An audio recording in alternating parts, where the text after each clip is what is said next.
Good morning, Colin Crew. How are you today? My 5-hour live did not take too long to process. When it was first up, it would only play 4 hours.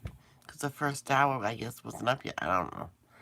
But today I went to it and it started right from the beginning.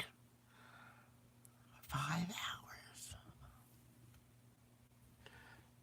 I just didn't realize it because I was having so much fun. I told my dad, whoa, time flies by. Hey, sis, how are you? The video did fully upload. Uh,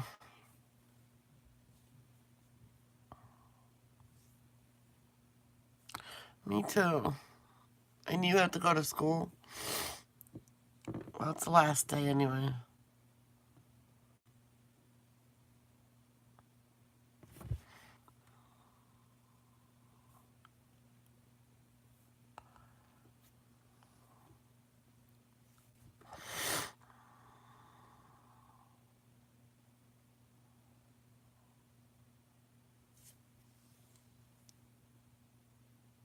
My right eye is so irritated.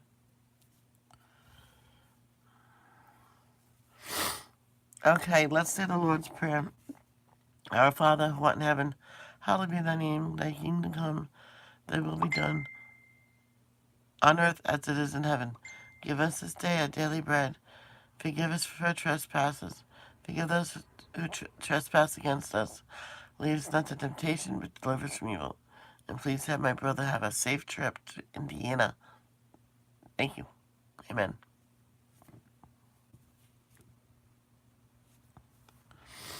That's okay. This eye's irritated. I can close it.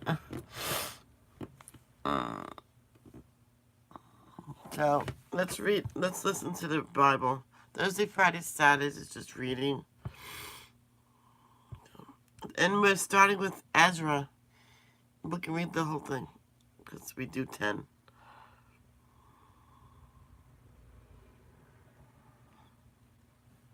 No, Ezra. These are short. That's okay. The Book of Ezra, Chapter 1. Cyrus allows the exiles to return. In the first year of King Cyrus of Persia, the Lord fulfilled the prophecy he had given through Jeremiah. He stirred the heart of Cyrus to put this proclamation in writing and to send it throughout his kingdom. This is what King Cyrus of Persia says. The Lord, the God of heaven, has given me all the kingdoms of the earth. He has appointed me to build him a temple at Jerusalem, which is in Judah. Any of you who are his people may go to Jerusalem in Judah to rebuild this temple of the Lord, the God of Israel, who lives in Jerusalem.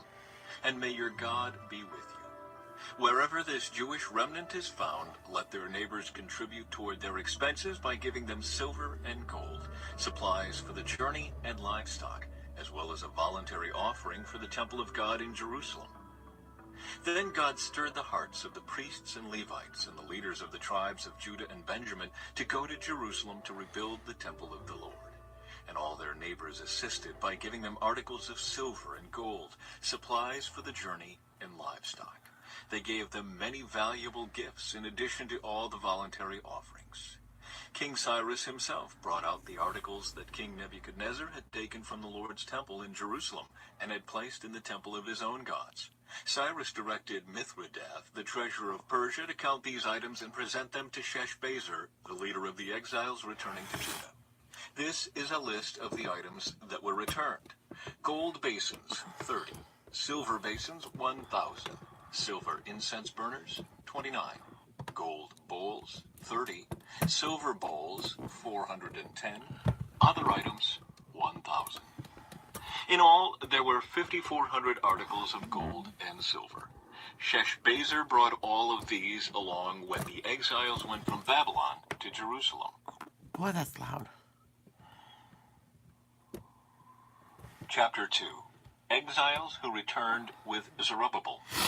The Here who? is the list of the Jewish exiles of the provinces who returned from their captivity. King Nebuchadnezzar had deported them to Babylon, but now they returned to Jerusalem and the other towns in Judah where they originally lived. Their leaders were Zerubbabel, Jeshua, Nehemiah, Seraiah, Realiah, Mordecai, Bilshan, Mizpar, Bigvai, Rehum, and Baanah. This is the number of the men of Israel who returned from exile. The family of Parosh, 2,172. The family of Shephatiah, 372. The family of Erah, 775. The family of Pahath Moab, descendants of Jeshua and Joab. Oh, sorry. Chapter 2. Exiles who returned with Zerubbabel. Here is the list of the Jewish exiles of the provinces who returned from their captivity. King Nebuchadnezzar had deported them to Babylon, but now they returned to Jerusalem and the other towns in Judah where they originally lived. Their leaders were Zerubbabel, Jeshua, Nehemiah, Seraiah, Realiah, Mordecai, Bilshan, Mizpar, Rehum, and Baanah. This is the number of the men of Israel who returned from exile. The family of Parosh, 2,172. The family of Shephatiah, 372. The family of Erah, 775. The family of Pahath Moab, descendants of Jeshua and Joab, 2,812. The family of Elam, 1,254. The family of Zatu, 945. The family of Zacchai, 760. The family of Bani, 642. The family of Bebai, 623. The family of Azgad, 1,222. The family of Adonikam, 666. The family of Bigvai, 2,056. The family of Aden, 454. The family of Ater, descendants of Hezekiah, 98. The family of Bezai, 323. The family of Jorah, 112. The family of Hashem, 223.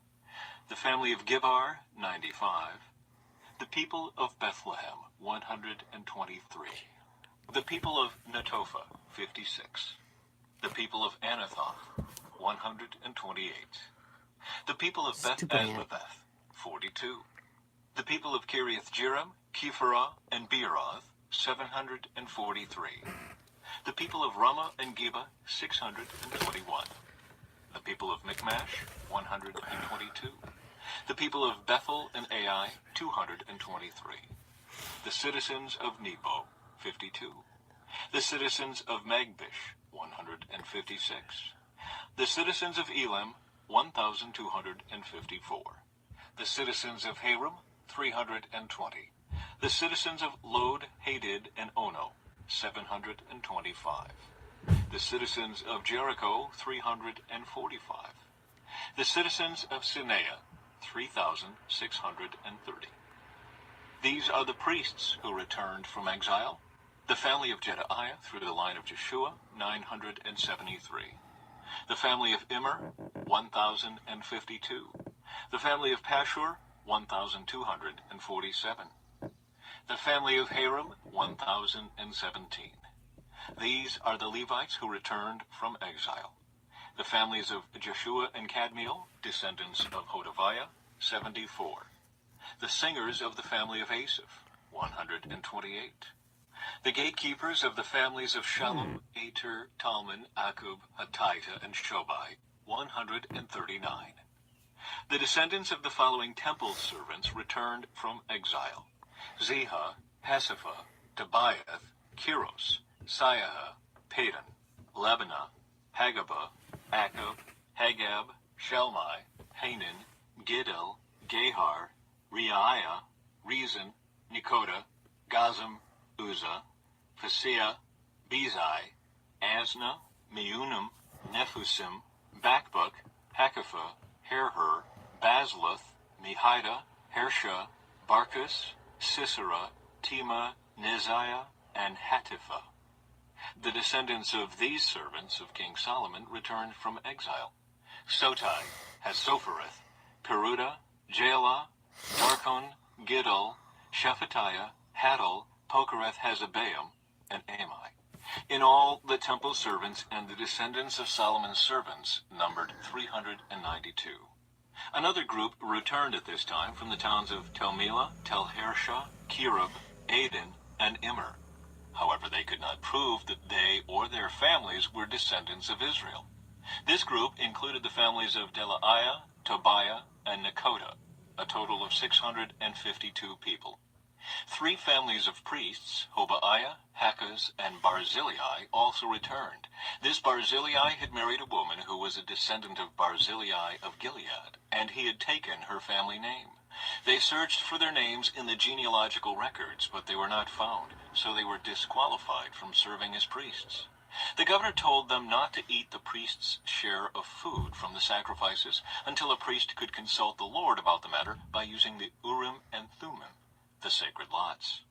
So a total of 42,360 people returned to Judah, in addition to 7,337 servants and 200 singers, both men and women. They took with them 736 horses, 245 mules, 435 camels, and 6,720 donkeys. When they arrived at the temple of the Lord in Jerusalem, some of the family leaders made voluntary offerings toward the rebuilding of God's temple on its original site, and each leader gave as much as he could. The total of their gifts came to 61,000 gold coins, 6,250 pounds of silver, and 100 robes for the priests. So the priests, the Levites, the singers, the gatekeepers, the temple servants, and some of the common people settled in villages near Jerusalem. The rest of the people returned to their own towns throughout Israel.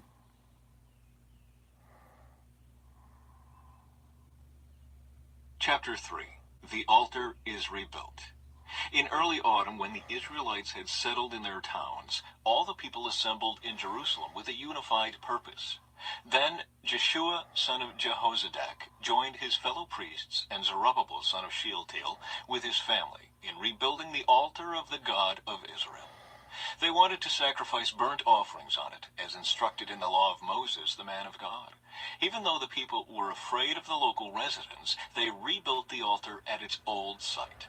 Then they began to sacrifice burnt offerings on the altar to the Lord each morning and evening. They celebrated the Festival of Shelters as prescribed in the law, sacrificing the number of burnt offerings specified for each day of the festival. They also offered the regular burnt offerings and the offerings required for the new moon celebrations and the annual festivals as prescribed by the Lord. The people also gave voluntary offerings to the Lord. 15 days before the Festival of Shelters began, the priests had begun to sacrifice burnt offerings to the Lord. This was even before they had started to lay the foundation of the Lord's temple. The people began to rebuild the temple. Then the people hired masons and carpenters and bought cedar logs from the people of Tyre and Sidon, paying them with food, wine, and olive oil. The logs were brought down from the Lebanon mountains and floated along the coast of the Mediterranean Sea to Joppa, for King Cyrus had given permission for this. The construction of the temple of God began in mid-spring during the second year after they arrived in Jerusalem. The workforce was made up of everyone who had returned from exile, including Zerubbabel, son of Shealtiel, Jeshua, son of Jehozadak, and his fellow priests, and all the Levites. The Levites who were 20 years old or older were put in charge of rebuilding the Lord's temple. The workers at the temple of God were supervised by Jeshua with his sons and relatives, and Kadmiel and his sons, all descendants of Hodaviah. They were helped in this task by the Levites of the family of Henadad. When the builders completed the foundation of the Lord's temple, the priests put on their robes and took their places to blow their trumpets. And the Levites, descendants of Asaph, clashed their cymbals to praise the Lord, just as King David had prescribed. With praise and thanks they sang this song to the Lord. He is so good. His faithful love for Israel endures forever. Then all the people gave a great shout, praising the Lord, because the foundation of the Lord's temple had been laid. But many of the older priests, Levites, and other leaders who had seen the first temple wept aloud when they saw the new temple's foundation. The others, however, were shouting for joy. The joyful shouting and weeping mingled together in a loud noise that could be heard far in the distance.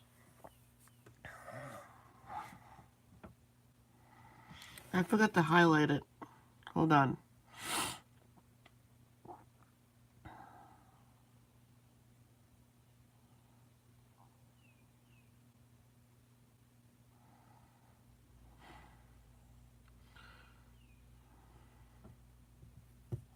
Chapter 4. Enemies oppose the rebuilding. The enemies of Judah and Benjamin heard that the exiles were rebuilding a temple to the Lord, the God of Israel. So they approached Zerubbabel and the other leaders and said, "Let us build with you, for we worship your God just as you do. We have sacrificed to him ever since King Esarhaddon of Assyria brought us here."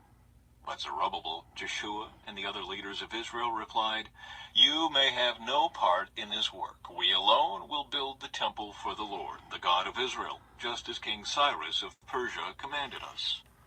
Then the local residents tried to discourage and frighten the people of Judah to keep them from their work. They bribed agents to work against them and to frustrate their plans. This went on during the entire reign of King Cyrus of Persia and lasted until King Darius of Persia took the throne. Later opposition under Xerxes and Artaxerxes. Years later, when Xerxes began his reign, the enemies of Judah wrote a letter of accusation against the people of Judah and Jerusalem. Even later, during the reign of King Artaxerxes of Persia, the enemies of Judah, led by Bishlam, Mithridath, and Tabeel, sent a letter to Artaxerxes in the Aramaic language, and it was translated for the king. Rehum the governor and Shimshai the court secretary wrote the letter, telling King Artaxerxes about the situation in Jerusalem. They greeted the king for all their colleagues, the judges, and the leaders, the people of Tarpel, the Persians, the Babylonians, and the people of Erech and Susa, that is, Elam. They also sent greetings from the rest of the people whom the great and noble Ashurbanipal had deported and relocated in Samaria and throughout the neighboring lands of the province west of the Euphrates River. This is a copy of their letter. To King Artaxerxes from your loyal subjects in the province west of the Euphrates River. The king should know that the Jews who came here to Jerusalem from Babylon are rebuilding this rebellious and evil city. They have already laid the foundation and will soon finish its walls. And the king should know that if this city is rebuilt and its walls are completed, it will be much to your disadvantage, for the Jews will then refuse to pay their tribute, customs, and tolls to you. Since we are your loyal subjects and do not want to see the king dishonored in this way, we have sent the king this information. We suggest that a search be made in your ancestral records, where you will discover what a rebellious city this has been in the past. In fact, it was destroyed because of its long and troublesome history of revolt against the kings and countries who controlled it.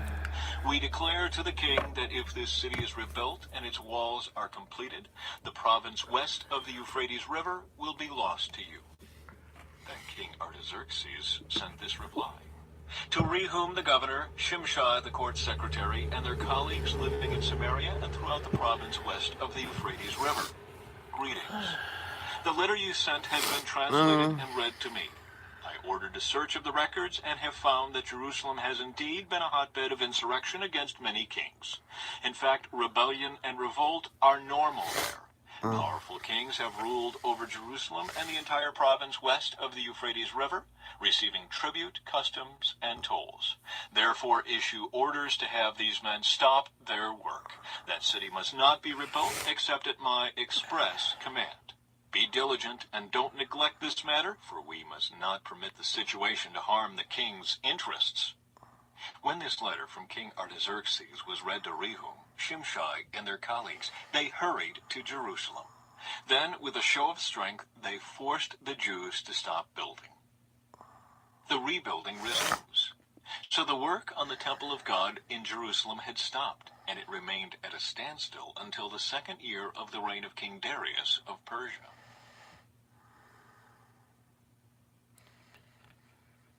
Chapter 5. At that time the prophets Haggai and Zechariah, son of Iddo, prophesied to the Jews in Judah and Jerusalem. They prophesied in the name of the God of Israel who is over them. Zerubbabel, son of Shealtiel, and Jeshua, son of Jehozadak, responded by starting again to rebuild the temple of God in Jerusalem. And the prophets of God were with them and helped them. But Tatnai, governor of the province west of the Euphrates River, and Shethar-Bozenai and their colleagues soon arrived in Jerusalem and asked, "Who gave you permission to rebuild this temple and restore this structure?" They also asked for the names of all the men working on the temple.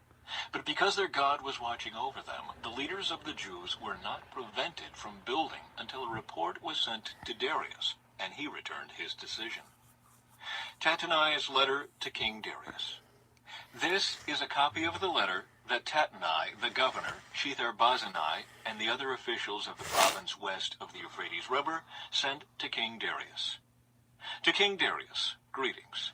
The king should know that we went to the construction site of the temple of the great God in the province of Judah.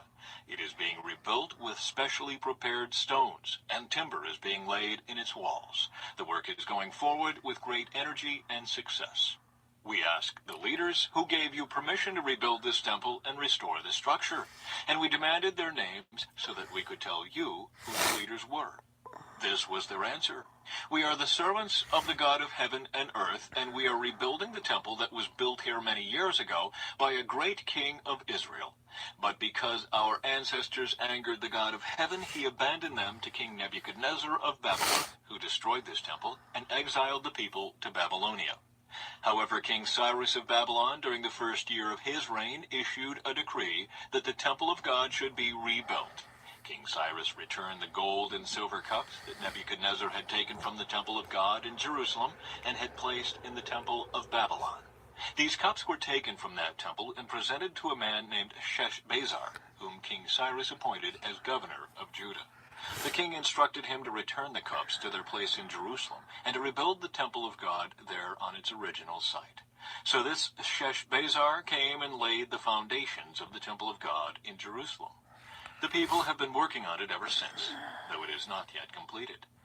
Therefore, if it pleases the king, we request that a search be made in the royal archives of Babylon to discover whether King Cyrus ever issued a decree to rebuild God's temple in Jerusalem, and then let the king send us his decision in this matter.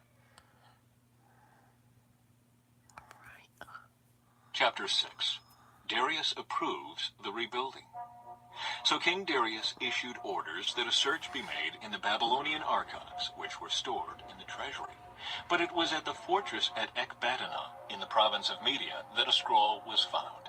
This is what it said. Memorandum. In the first year of King Cyrus's reign, a decree was sent out concerning the temple of God at Jerusalem.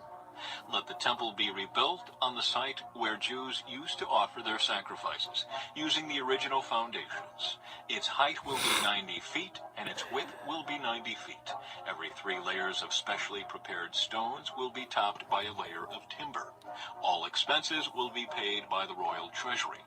Furthermore, the gold and silver cups, which were taken to Babylon by Nebuchadnezzar from the temple of God in Jerusalem, must be returned to Jerusalem and put back where they belong. Let them be taken back to the temple of God. So King Darius sent this message. Now therefore, Tatnai, governor of the province west of the Euphrates River, and Shethar-Bozenai and your colleagues and other officials west of the Euphrates River, stay away from there. Do not disturb the construction of the temple of God. Let it be rebuilt on its original site, and do not hinder the governor of Judah and the elders of the Jews in their work. Moreover, I hereby decree that you are to help these elders of the Jews as they rebuild this temple of God. You must pay the full construction costs, without delay, from my taxes collected in the province west of the Euphrates River, so that the work will not be interrupted. Give the priests in Jerusalem whatever is needed in the way of young bulls, rams, and male lambs for the burnt offerings presented to the God of heaven. And without fail provide them with as much wheat, salt, wine, and olive oil as they need each day. Then they will be able to offer acceptable sacrifices to the God of heaven and pray for the welfare of the king and his sons. Those who violate this decree in any way will have a beam pulled from their house. Then they will be tied to it and flogged, and their house will be reduced to a pile of rubble. May the God who has chosen the city of Jerusalem as the place to honor his name destroy any king or nation that violates this command and destroys this temple. I, Darius, have issued this decree. Let it be obeyed with all diligence. the temple's dedication. Tatanai, governor of the province west of the Euphrates River, and Shethar-Bozenai and their colleagues complied at once with the command of King Darius. So the Jewish elders continued their work, and they were greatly encouraged by the preaching of the prophets Haggai and Zechariah, son of Iddo. The temple was finally finished as had been commanded by the God of Israel and decreed by Cyrus, Darius, and Artaxerxes, the kings of Persia. The temple was completed on March 12, during the 6th year of King Darius's reign. That's not. The temple of God was then dedicated with great joy by the people of Israel, the priests, the Levites, and the rest of the people who had returned from exile. During the dedication ceremony for the temple of God, 100 young bulls, 200 rams. Whoever the second person is, welcome. You don't have to make yourself known, but can you hit the like button, please? Thank you. And 400 male lambs were sacrificed, and 12 male goats were presented as a sin offering for the 12 tribes of Israel. Then the priests and Levites were divided into their various divisions to serve at the temple of God in Jerusalem, as prescribed in the book of Moses. Celebration of Passover. On April 21, the returned exiles celebrated Passover. The priests and Levites had purified themselves and were ceremonially clean. So they slaughtered the Passover lamb for all the returned exiles, for their fellow priests, and for themselves. The Passover meal was eaten by the people of Israel who had returned from exile, and by the others in the land who had turned from their immoral customs to worship the Lord, the God of Israel. Then they celebrated the festival of unleavened bread for 7 days. There was great joy throughout the land because the Lord had caused the king of Assyria to be favorable to them, so that he helped them to rebuild the temple of God, the God of Israel.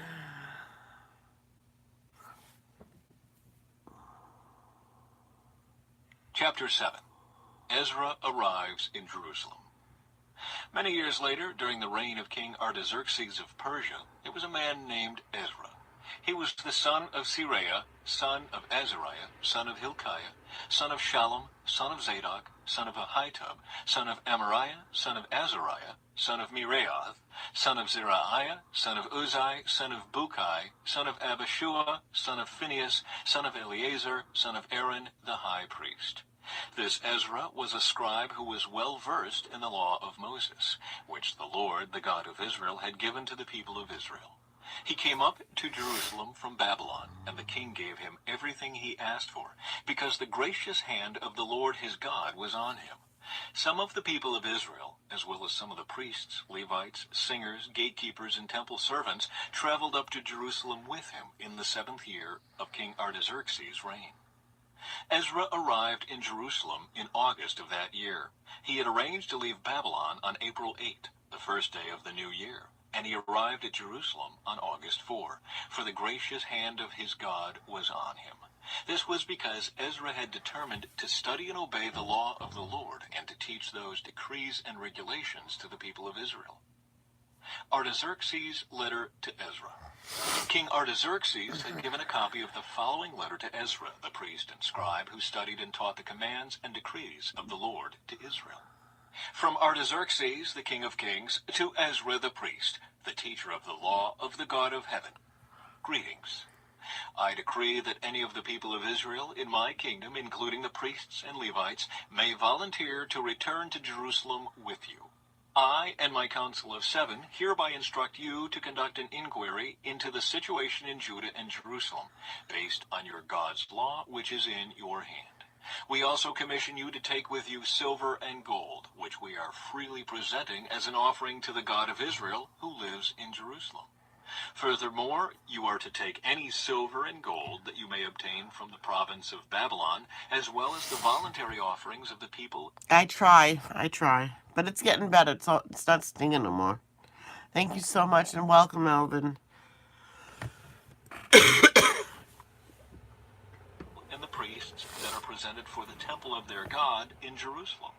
These donations are to be used specifically for the purchase of bulls, rams, male lambs, and the appropriate grain offerings and liquid offerings, all of which will be offered on the altar of the temple of your God in Jerusalem. Any silver and gold that is left over may be used in whatever way you and your colleagues feel is the will of your God. But as for the cups we are entrusting to you for the service of the temple of your God, deliver them all to the God of Jerusalem.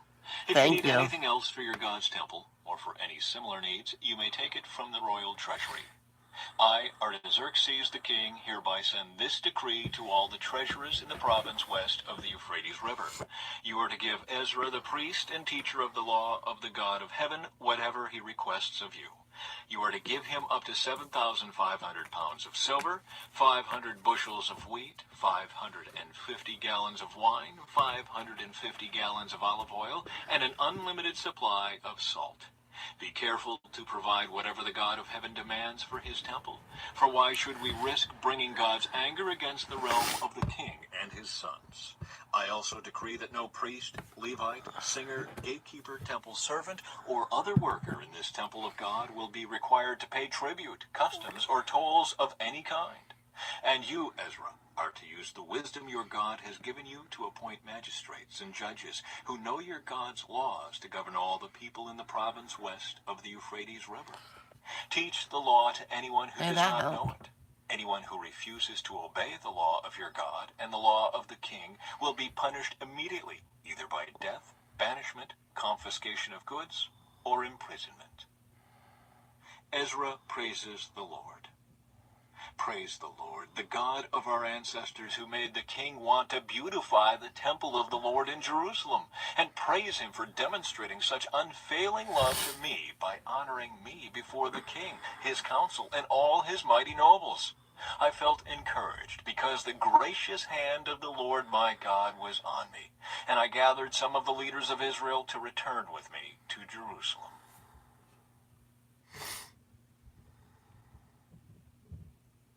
Chapter 8. Exiles who returned with Ezra. Here is a list of the family leaders and the genealogies of those who came with me from Babylon during the reign of King Artaxerxes. From the family of Phinehas, Gershom. From the family of Ithamar, Daniel. From the family of David, Hattush, a descendant of Shechaniah. From the family of Parosh, Zechariah and 150 other men were registered. From the family...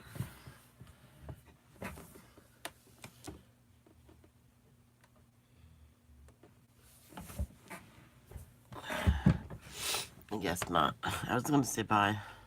Family of Pahath Moab, Elioenai, son of Zerahiah, and 200 other men. From the family of Zattu, Shechaniah, son of Jehaziel, and 300 other men. From the family of Aden, Ebed, son of Jonathan, and 50 other men. From the family of Elam, Jeshahiah, son of Athaliah, and 70 other men. From the family of Shephatiah, Zebediah, son of Michael, and 80 other men.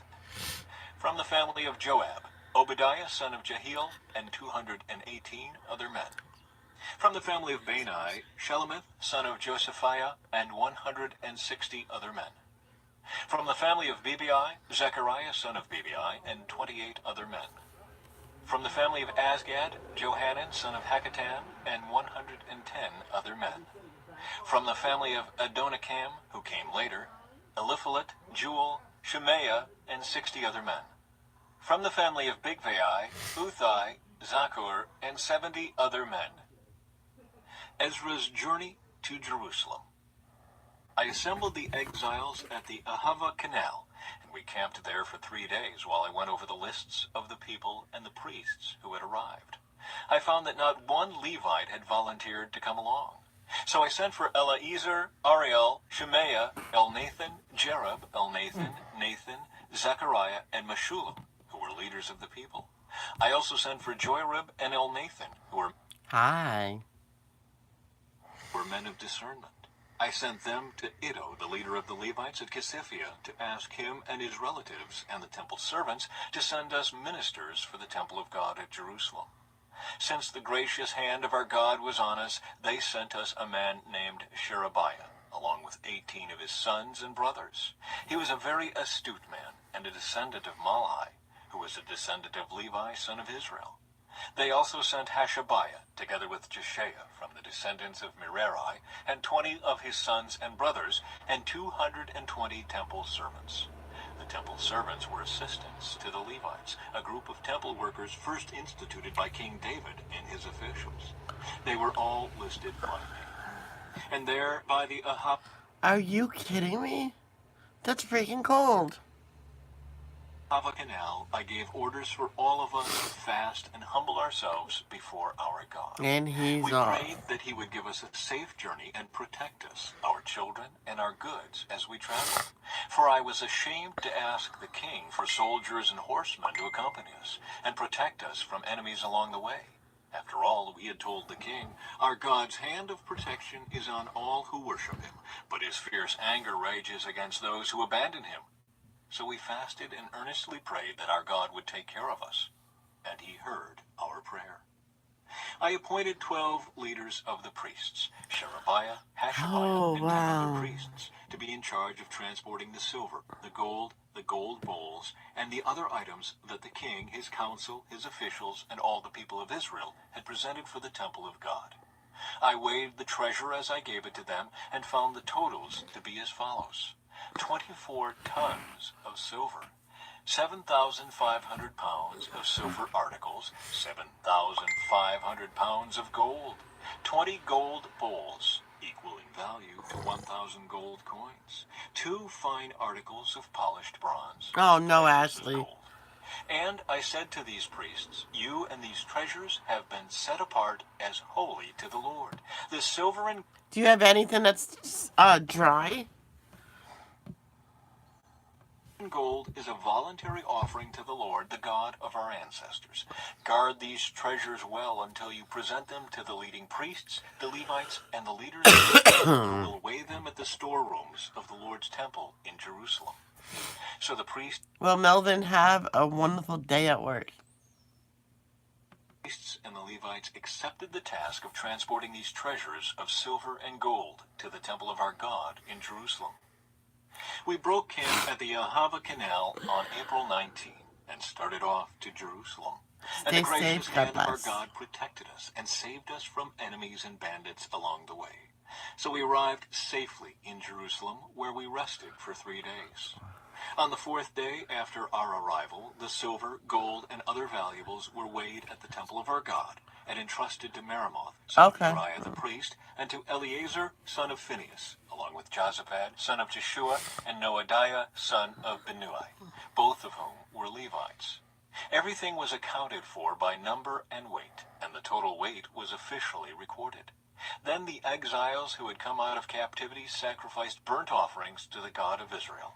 They presented 12 bulls for all the people of Israel, as well as 96 rams and 77 male lambs.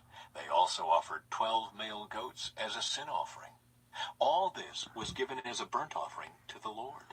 The king's decrees were delivered to his highest officers and the governors of the province west of the Euphrates River, who then cooperated by supporting the people and the temple of God.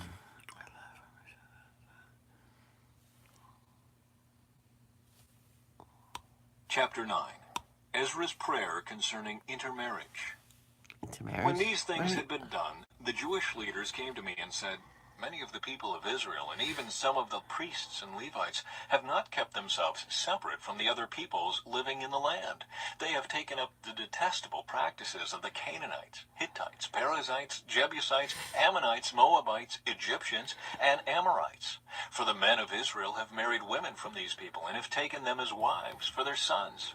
So the holy race has become polluted by these mixed marriages. Really, Ashley? I'm not innocent? Yes I am.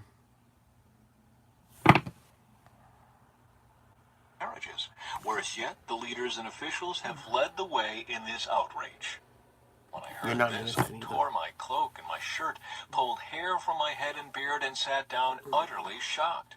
Then all who trembled at the words of the God of Israel came and sat with me because of this outrage committed by the returned exiles. And I... Oh, just to say, today is Ashley's last day of school, high school. Forever. Yay. I I sat there utterly appalled until the time of the evening sacrifice. At the time of the sacrifice, I stood up from where I had sat in mourning with my clothes torn. I fell to my knees and lifted my hands to the Lord my God. I prayed, "Oh my God, I am utterly ashamed. I blush to lift up my face to you. For our sins are piled higher than our heads, and our guilt has reached to the heavens. From the days of our ancestors until now, we have Hallelujah. been steeped in sin. That is why we and our kings and our priests have been at the mercy of the pagan kings of the land. We have been killed, captured, robbed, and disgraced, just as we are today. But now we have been given a brief moment of grace, for the Lord our God has allowed a few of us to survive as a remnant. He has given us security in this holy place. Our God has brightened our eyes and granted us some relief from our slavery. For we were Yeah. slaves, but in his unfailing love, our God did not abandon us in our slavery. Harry, about that joke, she had no idea what that meant, so she has special needs. So she didn't know what that meant. I bet Ashley would know. Instead, he caused the kings of Persia to treat us favorably. He revived us so we could rebuild the temple of our God and repair its ruins. He has given us a protective wall in Judah and Jerusalem. And now, O our God, what can we say after all of this? For once again, we have abandoned your commands. Yes. Your servants, the prophets, warned us when they said, "The land you are entering to possess is totally defiled by the detestable practices of the people living there. From one end to the other, the land is filled with corruption. Don't let your daughters marry their sons. Don't take their daughters as wives for your sons. Don't ever promote the peace and prosperity of those nations. If you follow these instructions, you will be strong and will enjoy the good things the land produces, and you will leave this prosperity to your children forever." Okay, I'll send it to her in Now we are being Facebook. punished because of our wickedness and our great guilt. But we have actually been punished far less than we deserve, for you, our God, have allowed some of us to survive as a remnant. But even so, we are again breaking your commands and intermarrying with people who do these detestable things.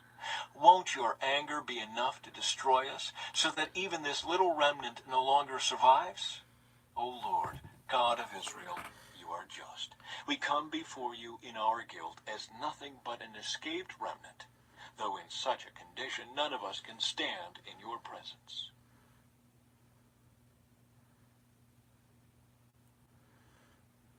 Chapter 10.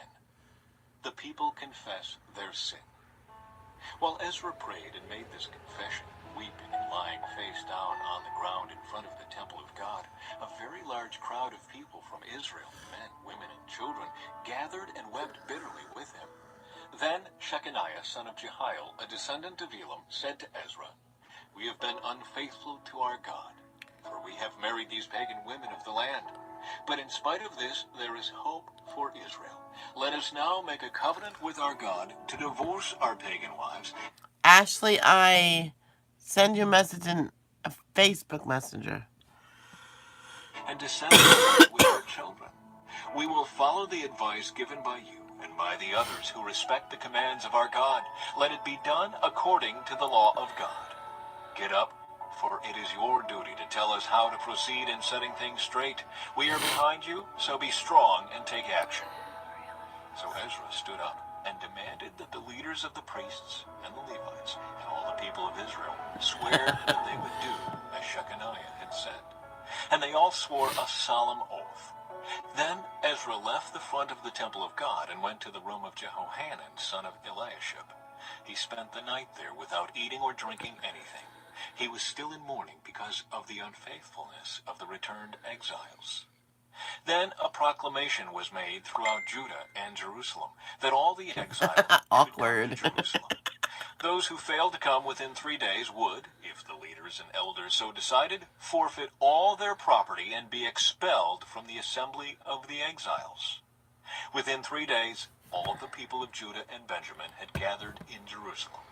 This took place on December 19, and all the people were sitting in the square before the temple of God. They were trembling both because of the seriousness of the matter and because it was raining. Then Ezra the priest stood and said to them, "You have committed a terrible sin.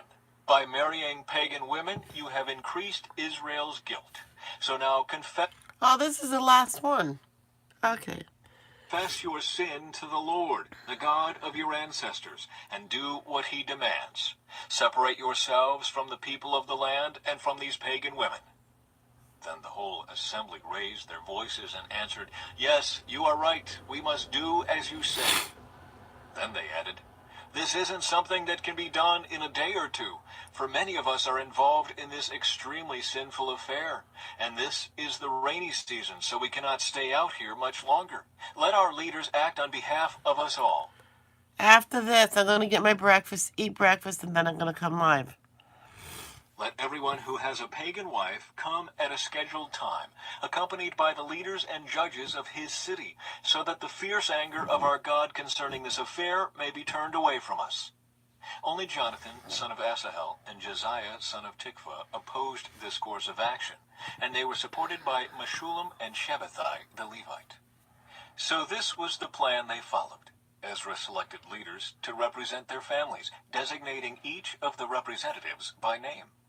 On December 29, the leaders sat down to investigate the matter. By March 27, the first day of the new year, they had finished dealing with all the men who had married pagan wives. Those guilty of intermarriage. These are the priests who had married pagan wives. From the family of Jeshua, son of Jehozadak, and his brothers, Maaseiah, Eleazar, Jerub, and Gedaliah. They vowed to divorce their wives, and they each acknowledged their guilt by offering a ram as a guilt offering. From the family of Immer, Hanani, and Zebediah. From the family of Haram, Maaseiah, Elijah, Shemaiah, Jehiel, and Uzziah. From the family of Pashur, Elioenai, Maaseiah, Ishmael, Nethanel, Jozabad, and Elisah. These are the Levites who were guilty: Jozabad, Shimei, Keliah, also called Kelita, Pethahiah, Judah, and Eleazar. This is the singer who was guilty: Eliashib. These are the gatekeepers who were guilty: Shallum, Telem, and Uri. These are the other people of Israel who were guilty. From the family of Parosh, Ramiah, Isaiah, Malchijah, Mijamin, Eleazar, Hashabiah, and Benaiah. It's okay, Harry.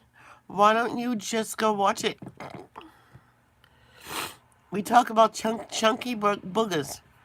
So, From the family of Elam, Mattaniah, Zechariah, Jehiel, Abdi, Ashley, I hope it's nice too, because it sucks when it's not nice for a picnic. Jeremoth, and Elijah. Take videos. From the family of Zatu, Elioenai, Eliashib, Mattaniah, Jeremoth, Zabad, and Aziza. From the family of Bebai, Jehohanan, Hananiah, Yes, it is. Zebai, and Athlai. From the family of Bani, Meshullam, Maluk, Adai, Jashub, Sheel, and Jeremoth. From the family of Pahath Moab, Adnah, Kelil, Benaiah, Maaseiah, Mattaniah, Bezalel, Benui, and Manasseh. From the family of Haram, Eleazar, Ishijah, Malchijah, Shemaiah, Shimeon, Benjamin, Maluk, and Shemariah. From the family of Hashum, Mattanai, Mattata, Zabad, Eliphalet, Jeremiah, Manasseh, and Shimei. From the family of Bani, Maadai, Amram, Ul, Benaiah, Bedaiah, Kilohai, Benaiah, Miramoth, Eliashib, Mattaniah, Matnai, and Jesu. From the family of Benui, Shimei, Shelemiah, Nathan, Adaiah, Macnadabai, Sheshai, Shearai, Azarel, Shelemiah, Shemariah, Shalom, Amariah, and Joseph. From the family of Nebo, Jeiel, Mattathiah, That was funny. All those weird names and then Joseph. Zabad, Zabina, Jediai, Joel, and Benaiah. Each of these men had a pagan wife, and some even had children by these wives. And that is it for Ezra, I believe. Yeah, that's it for Ezra. Is that better, sweetie pie? I got my pins in. Yeah, right. See this short hair right here? That is part of my um bangs. So once my bangs get hair, I'll probably cut my hair again and then let it grow, you know.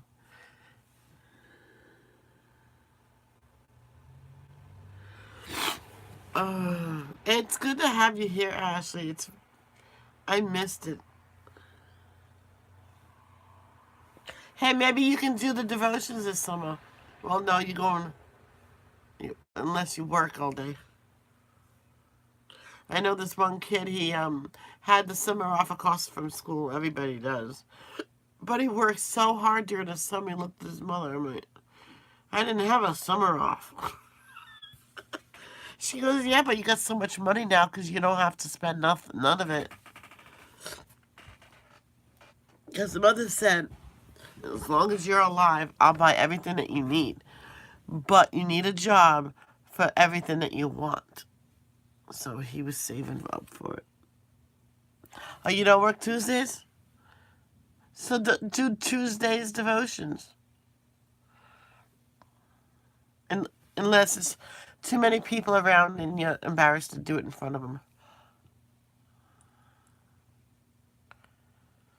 Or just tell them, says, I'm going to do my devotions.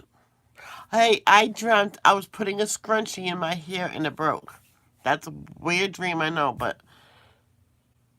And so I was doing something, and I had to leave my hair as is, and I'm like, I don't know. I don't know what I was doing.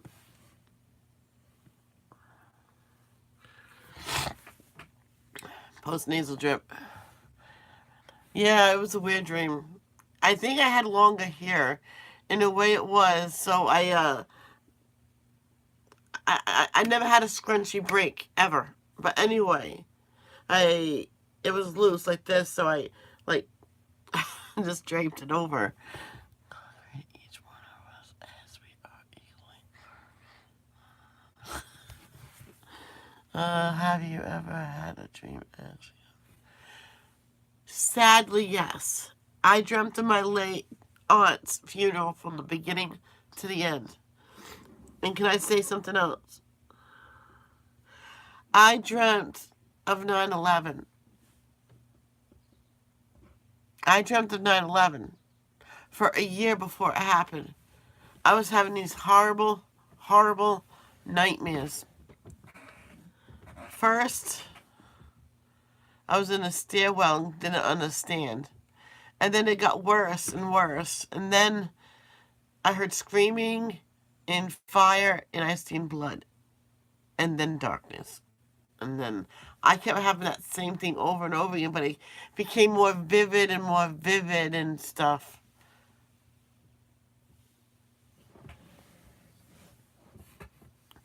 Yes, a year before. And as soon as 9/11 happened, I stopped having those dreams.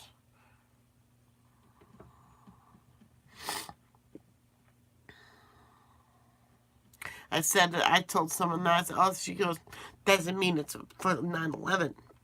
I went, what other disaster happened that people got stuck in a stairwell being burned alive?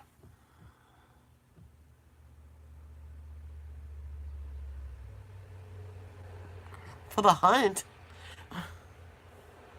I wonder how Foxy's mother's doing. She got rushed to the hospital. Her feet was swollen and her eyes was yellow.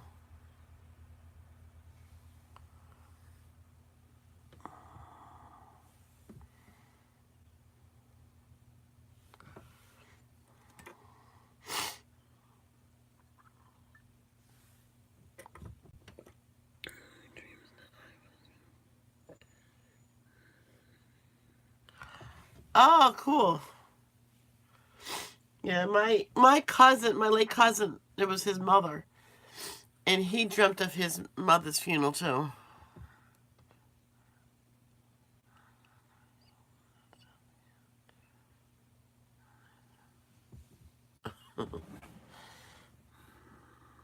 Yeah, it was weird. Okay, guys, I'm gonna go. Ashley, have a fun picnic. Have a fun day. I will be back on, not 5 hours. but as long as I can. But I'm gonna eat first. So it could be about an hour before I come back on. Remember, God created us as we are for a reason. He did not make no mistakes. Love don't judge